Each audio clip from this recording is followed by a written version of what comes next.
Hi,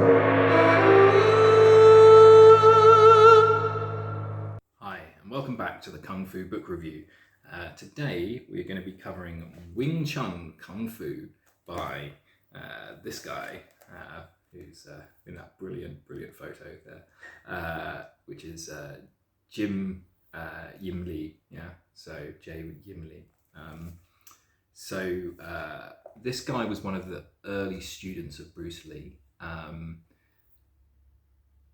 Let me just say that this is an old book, right? This is an old book. So I think 1962 was the original publication date. That's a long time. And then it's gone to, I think I have the second edition, so 1972 was my version.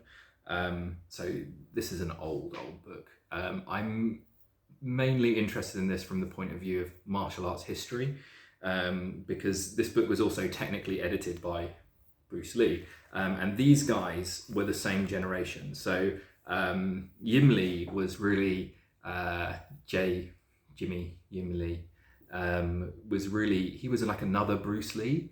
He was another Asian dude who was good at Chinese martial arts, and in his case actually much more the external form of Chinese martial arts, so Hung Gar, Chow Gar, Choi Foot I think he did as well. So he did a lot of these traditional styles, and he also did a lot of external, like hard training, and he's even written a book about barbell training for martial arts, like really early on strength training for martial arts. He wrote a book which, for its day, was excellent.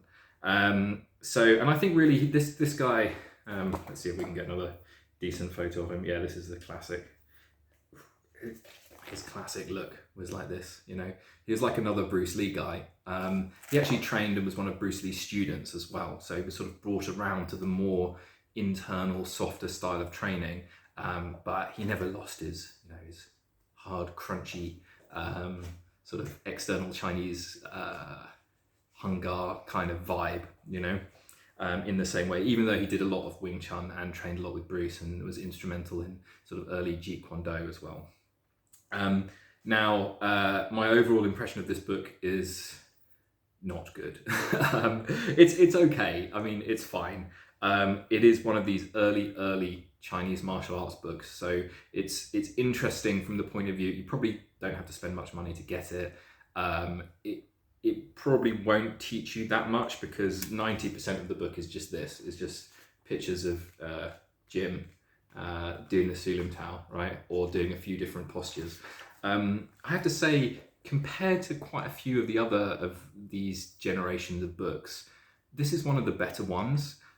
Because it's very clear and concise, and each bit of information is presented very cleanly and crisply. I really quite like the section about sticking hands and how it's useful, and like comparing it to rock, paper, scissors. I found that was, as I was reading the book, I was like, oh, this is actually useful. I've learned a little nugget from there. But the vast majority, and then a few other bits. So like how the gates work, like I think that's quite clearly presented. So you've got the different gates: outside high, outside low, forward and rear, etc. The target area, some of the principles that are explained through just one figure, I think are really good. And you've got principles like economy of movement, the theory of facing, so you've got to face towards your opponent, like how Wing Chun, how the arrow step works, etc. Are presented quite well, especially I think for a book of this age, because there was nothing else out there. This is the first generation of Wing Chun books in the West, and I mean it's done a better job of some stuff than later work. Right, so who was this guy? So here we go. James Yimm Lee. Really good, as I said before. American Chinese guy, so very similar to Bruce Lee, is that he's got this sort of mixed parentage. He was in the States, but he was really fascinated by his Chinese martial arts heritage, and had access and contacts in the Chinese community, because he was at that stage, it wasn't being taught to outsiders. It wasn't being taught to Westerners. So, you really had to be Chinese, ethnically Chinese, to be able to learn some of this stuff. And he was one of the guys that did all sorts of stuff. And because he was an American, I think he travelled because he was for the war, I think. So he was. I think he was like a welder or something. He was in some technical role, and he studied all sorts of martial arts. He did boxing and judo, but then he sort of found his traditional Chinese martial arts and started training all that stuff. And like trained hard and trained to fight because of his sort of technical military background, and it's sort of like Western attitude of like gung ho, like let's see if this really works, guys. So he kind of really pushed himself. Did the strength training, did the conditioning training. He's written a book on conditioning, for striking, so how to use the sandbag and stuff. And as I said before, he's written another book which I thought was reasonably good on strength training for martial arts. But yeah, then found the sort of Bruce Lee, and maybe had some sort of encounter with him. We're not really sure. Maybe had his ass kicked. It's not really, it's sort of veiledly talked about, but he suddenly comes back as like, oh, this guy is the shit. I have to learn from Bruce. And starts learning Wing Chun, starts learning Jeet Kune Do, and to a certain extent gives up the very hard external formulaic sort of Hung Gar style approach to martial arts, and takes on more of the kind of the Bruce Lee philosophy. So he went on to teach a whole bunch of different students all through to California and that kind of area. So let's dive into the book. So let's see if I can find a in terms of style and presentation, like it's at least got a decent contents page. It also actually has a section on Chinese terminology, but this is the earliest days, you can see, of this kind of thing. So you get just not even pinyin, you get a kind of his version of the verbalization, no characters, and no description of the fact that actually this is Cantonese pronunciation. So it leaves you, in the dark, really. So it's not that useful. Here is the contents page. You can see that it's got a lot of different sections in it. So it's a reasonably long book, but as you think you'll see that, we'll get there in a minute, but the Sulam Tao, so the first form of Wing Chun, takes pages from 42 to 122. So if I flick to any random page, it's 4 panel stills of James here doing the Sulam Tao.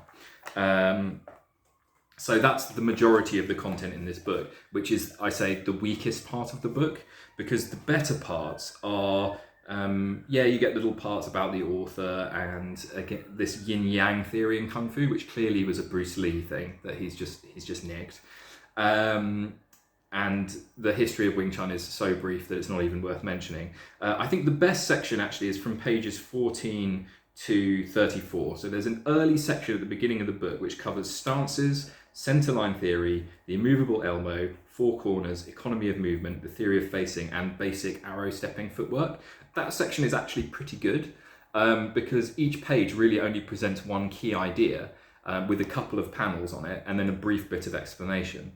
So if you were training Wing Chun, you could sort of read that, and if you hadn't been presented that information anymore, or maybe it'll come at it in a slightly different way than the way that your teacher's explaining it. So not too bad. Again, I like the section. So then he goes into the Sulam Tao, and so you get 120 pages of still panels of this form, which is it's no footwork in this form, so it's okay. I mean, again, you might as well just look at a video on YouTube if you want to learn it nowadays, unfortunately. But that was not around back in the day, right? And then there's a whole bunch of application stuff at the end. So different types of, this guy punches with this, what do you do? This guy punches with that. He's going to grab you, what do you do? Trapping hands, defending high and low, kicks, etc. Fine. Again, not brilliant. Again, you could probably learn more from a 5-minute YouTube video about different defenses in Wing Chun. And all that stuff should emerge anyway out of your natural training. So seeing it in a book doesn't really add very much, I don't think. The 6 or so pages he does on Chi Sao is actually pretty good, and explaining that it's kind of like a rock, paper, scissors, in that each of these movements is, like a prearranged drill, and that each one sort of fits into place with the other movement. So I thought that was a good way of explaining Dan Chi Sao, single sticking hand. And then there's a few little bits at the end which sort of hints at his true interest, because you've got all sorts of like slightly external exercises sort of sneaking their way in. So you've got circling wrist exercises, exercises for strengthening the bridge, which he means like bashing style, sort of.